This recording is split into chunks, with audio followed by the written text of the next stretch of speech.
Real quick, it occurred to me a couple things to tack on to the video I just made about it's not a game. So I guess it's gonna be This Is Not a Game Part 2. Really quick. Couple things. Two sort of separate points. One having to do with my cat. So when this is the second girl cat I've lost. This happened a little over a year since I lost the first one, who I adopted with my boy cat from the same litter. When this second cat, the little white kitten, disappeared and it was looking like she was killed by coyotes, a handful of people that I told about it afterwards, and it was obvious that I think it was obvious that I was really upset about it. A handful of people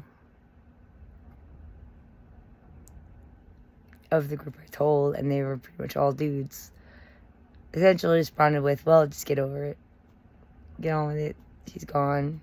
Get another cat. I already got a comment on the video I posted. Essentially was right along those lines. Cats are a dime a dozen. When I was living on the farm, was essentially what the comment went right before I removed it. I'm not even looking at the comments for the video I posted before that one, just so you guys know. And I'm planning on letting all of you guys, like, waste your time leaving a bunch of comments. I just happened to notice that the one I just mentioned popped up. I probably won't be reading anymore, but the other video, the last one I posted before the one I posted tonight, I don't know how many comments are on at this point. I'm not even reading them.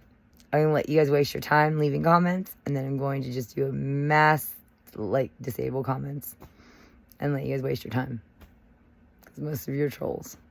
So please do waste your time leaving comments that I'm not going to read, and eventually most people who see these videos are not going to read because they're just going to be deleted. Please do.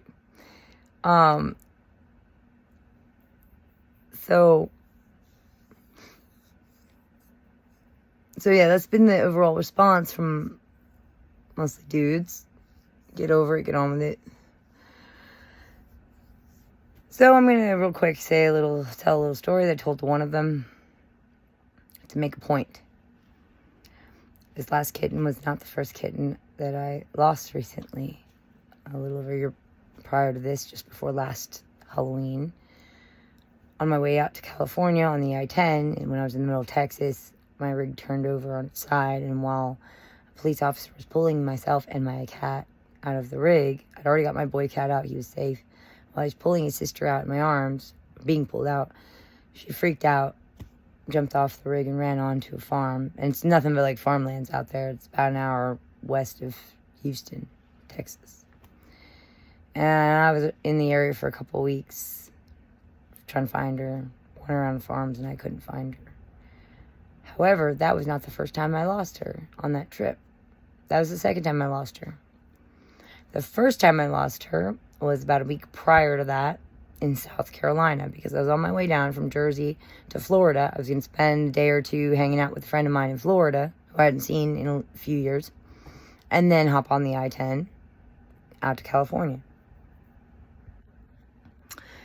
And I stopped at a rest stop in South Carolina and took my two cats out, my boy cat and his calico sister from the same litter, on leashes, because I felt like they'd been trapped inside the rig for a while. I wanted them to get some fresh air.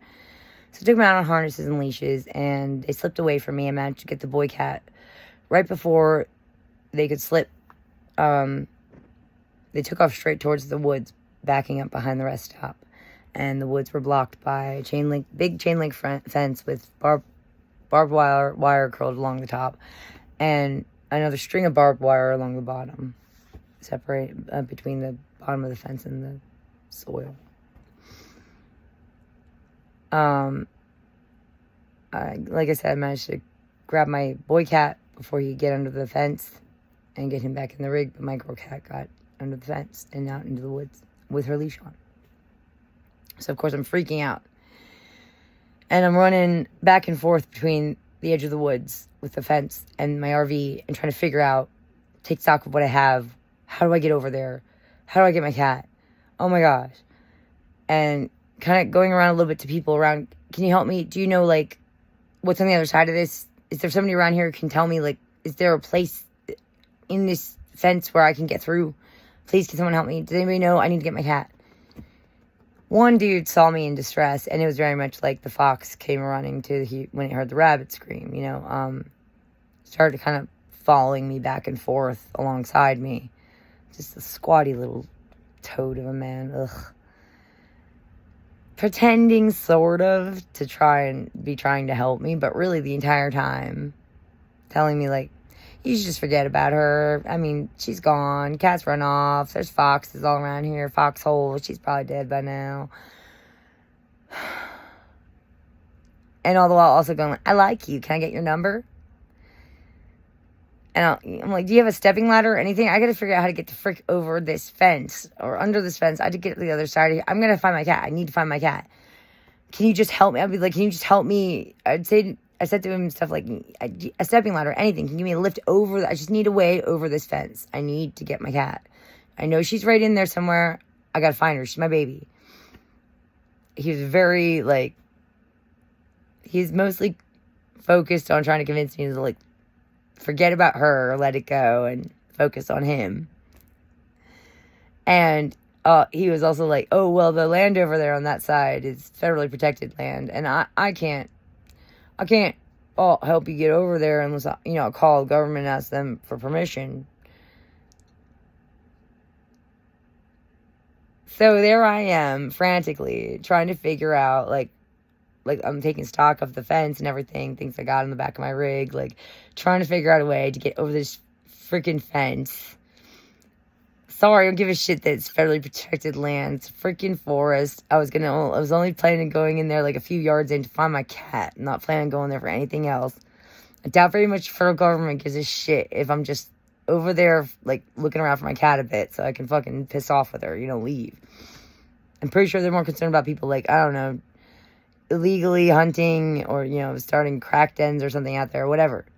I don't care. I don't think they care about the little girl look for a cat. I mean, not a little girl, but, like, obviously, like, come on. That's about as harmless as I was at the time. Just about, unless you're hurting my baby. Like, then it becomes mama bear time. Anyway. So dude is, like, taking out his phone, calling up the local township government or whatever. Yeah, I'm just wondering if I can get permission. This lady's trying to get her cat. She want me to go over the fence and help her. And I was wondering if I can get permission. Meanwhile, I'm actually making moves. I realized I could get a little rug I had. I had a bunch of rugs. And laid across the barbed wire along the bottom and shimmy between the rug and the fence. So that's what I was doing as he's on the phone. And finally, I'm on the other side of the fence going, like, basically, I wanted to say this, I didn't say this, but he was kind of like, give me a call, I like, and I was like, yeah, sure, I'm going to go find my cat. What I wanted to be like was like, thanks, but no thanks, pussy. You're a fucking coward. You had to go ask the government for permission. Tell me get over here so I wander around for a few minutes to find my cat.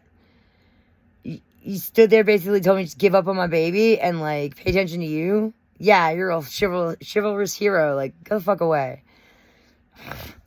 Fucking loser. Anyway. Wandered around back there for a bit and didn't find her. And went back to the rig and was freaking out, crying. And put out, like, what is it? Like a pet watch, Amber Alert for pets. And then decided to go back out there one more time before sundown and see if I could find her. And the second time, so all said and done, I think like 4 to 6 hours had gone by between them running into the woods and, like, me taking off from the rest stop. But, like, second time I went back out there, within 3 minutes, I walked maybe a few yards out into the woods where they ran in, and there she was, sitting there pretty as a picture, just waiting for me to scoop her up. So I was like, and so can you imagine? Because like I guess recently when I was out going out back and forth in the dunes and crying and sobbing and going like, why again? Calling for my baby kitten, like, honey bunny, come to your mama. I guess they couldn't understand, like, why are you tormenting yourself? It's like, could you imagine if I had just listened to that dude tell me and just forget about her? If I'd given up after the first attempt. If I had even tried the first attempt because I thought that dude, that squatty little coward of a toad,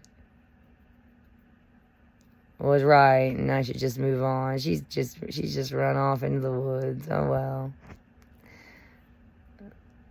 Them's the breaks. It's life. We have mothering instinct ingrained in us for a reason. Mothers are supposed to be very invested in their children or babies or anything that they perceive as being like a baby to them. We're supposed to cling to their well-being, as even residually. The mothering instinct is one of the biggest things. Is a huge, makes all the difference between having. If we didn't have it, there'd be a lot more dead kids in the world. There'd be a lot more kids just dying needlessly, unnecessarily, being given up on when they should have been given a chance. There are species of birds out there, prehistoric, like from back during the dinosaur days, that there's a lot of birds and reptilian species out there, and animals like this, that they'll only back the strongest of their offspring. They'll have 2 or 3. And whichever, if the other 2 are too weak, they won't feed them. They won't bother. They won't waste resources on them. They'll just let them starve. They'll watch their own offspring starve. If you go look at those animals, I forget what they're called. There's like a hornbill. One's like a huge, the one I'm thinking of specifically is a huge type of stork. I think it was kind of like in Africa somewhere. Out in marshes. It makes these big nests on the ground. And has maybe 2 to 3 offspring. And, the stronger one will bully the crap out of the weaker ones, will beat them up, essentially. And when the parent comes back with food, the beaten one kind of goes over to the mom, like, help me, mommy. And the coldness in the parent's eyes is chilling. It's looking at its suffering offspring, and there's nothing there. It doesn't care, and walks right past its own child, or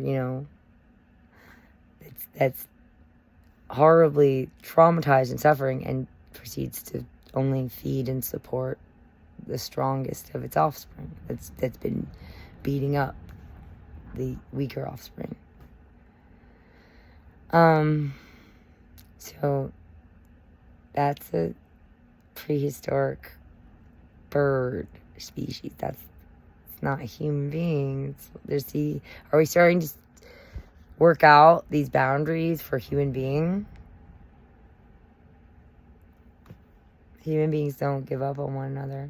They keep fighting for each other. I had to keep looking until I felt pretty certain that she was likely dead. I had to keep looking until I either found enough of her remains that I knew she was dead, or until I found her alive, or mostly alive, clinging to life, or until enough time had passed that it was looking like she was probably dead, but I wasn't going to find any more remains.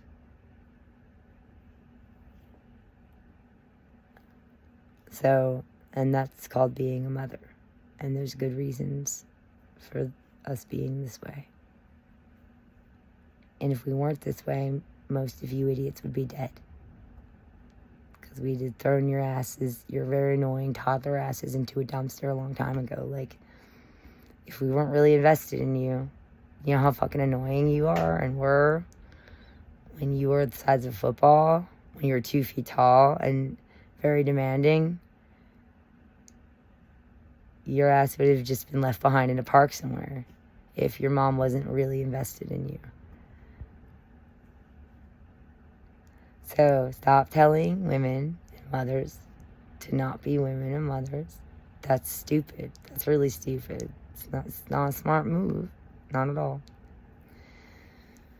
So that's one point I wanted to make. The second point I wanted to make was to tack on to again, this is not a game. So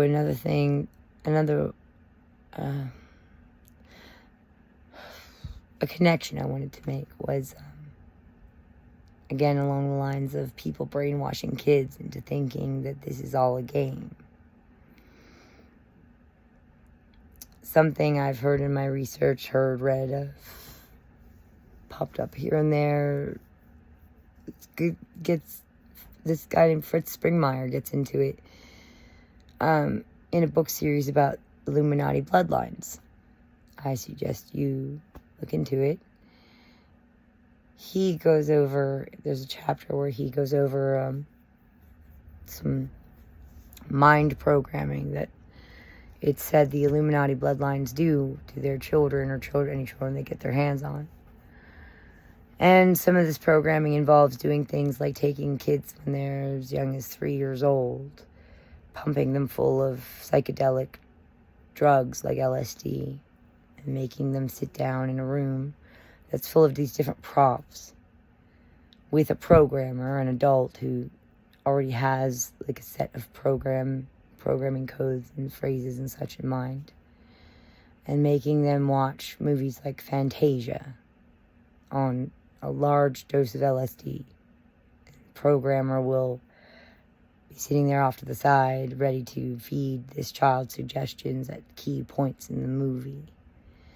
And they say things to the kid like, I feel like a little girl with a horse's body.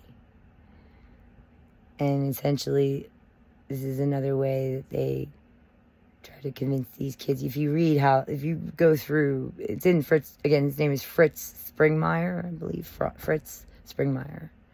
The Illuminati Bloodlines. Just Google that. You'll find the books. You can find the free PDF. It's in a few different locations online. So you don't have to buy the books. I would try to. If I were you, if you have the money, I would totally be supporting these people whenever I can have the money.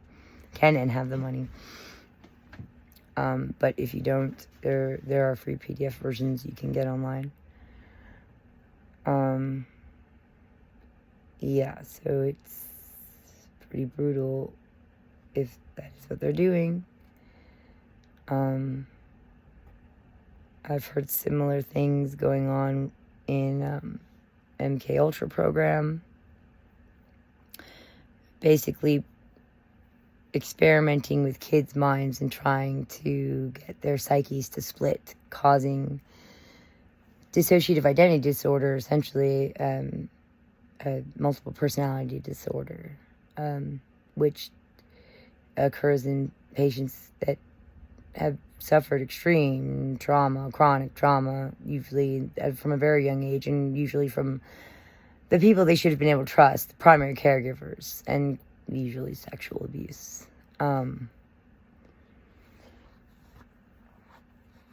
It's my opinion that they're playing around with kids' minds, trying to actively get their psyches to split so that they can and train them, trigger them to come up, certain alters to come up, personalities come up, and then go back down with trigger words.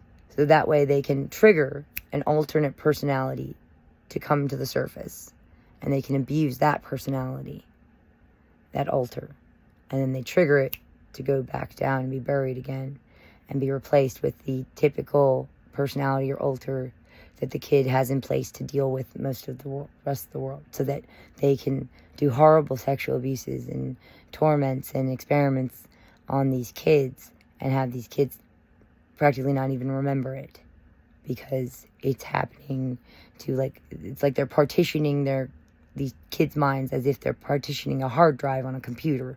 They're splitting it up and causing some of it to be repressed down, and only able to come up when they want it to come up so that they can abuse them, and the kids won't even necessarily know that they're being abused. That's what I think might be happening here.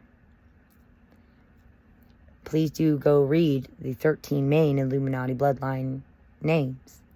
There's like, I think there's like 12, 13 main names, and there's like 3 cross names. Like, as in, McDonald was one of them. The 3 cross names. Those names came from a crossing over of the other main names. Those bloodlines crossing. One of the names listed, I mean, there's Astor, there's Bundy, there's, I don't get it. Astor, Bundy, the one that I'm, Lee,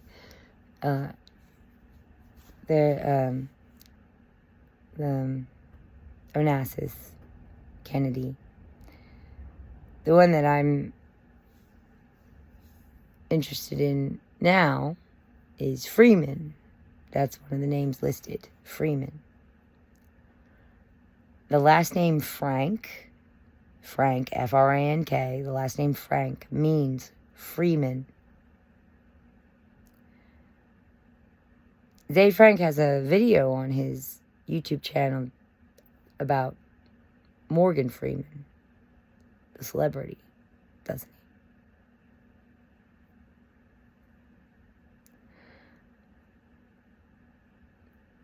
I have a little bit of a gut instinct gnawing at me that the Frank family might be an offshoot branch of the Freeman Illuminati bloodline family. Maybe. At the very least, part of the Frankist movement, both. So just want to tack that on there. Oh, another video we'll get into, I was telling a friend about recently, is I'll be adding on to it. I kind of got into it in some of the Jeep and the Creep, one of the Jeep and the Creep videos, explaining how there's a difference between our decision maker in our minds, the part of our minds that makes decisions, and our willpower. Those things are 2 different things. They're not the same thing. And I've been thinking on what is my true will, which is your deepest, darkest, not darkest, but your deepest desire, not necessarily dark. But that would probably go all the way back, peel back the onion down to its core. Your reptile mind, your survival mind will probably hold the key to your deepest desire. And so what comes out of the reptile mind is, there's actually 2 different things. So I think I've boiled it down to 2 different things. We'll get into it with another video. 2 different possible core desires or wills that everybody will have, one or the other. It'll ultimately boil down to one or the other. But I'm going to make another video. They'll be specifically focused on that. Just a little,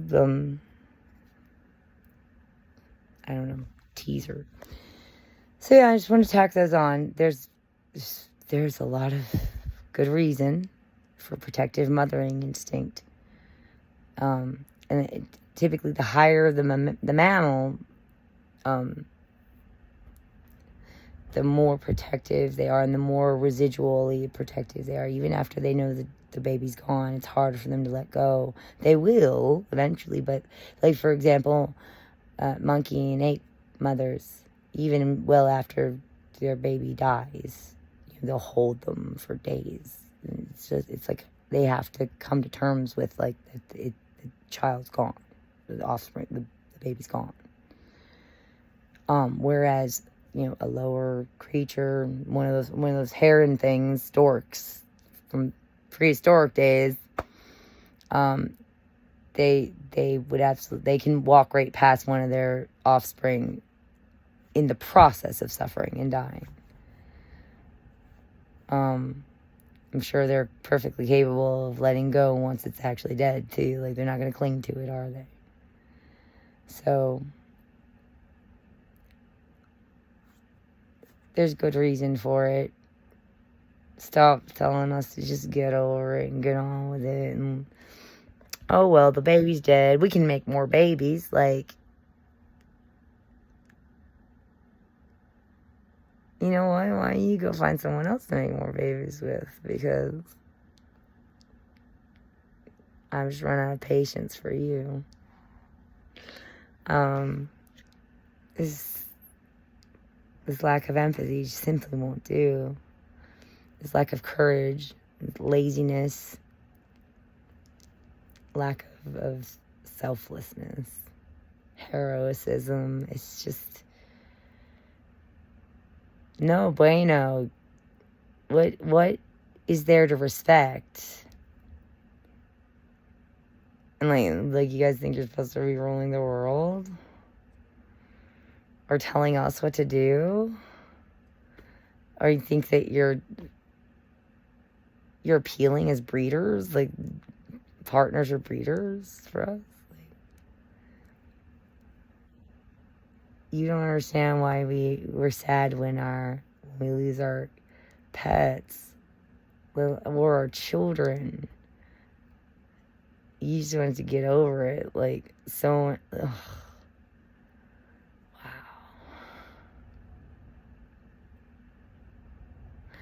Anyway. Alright, 26 minutes. I'm gonna go to bed. Good night.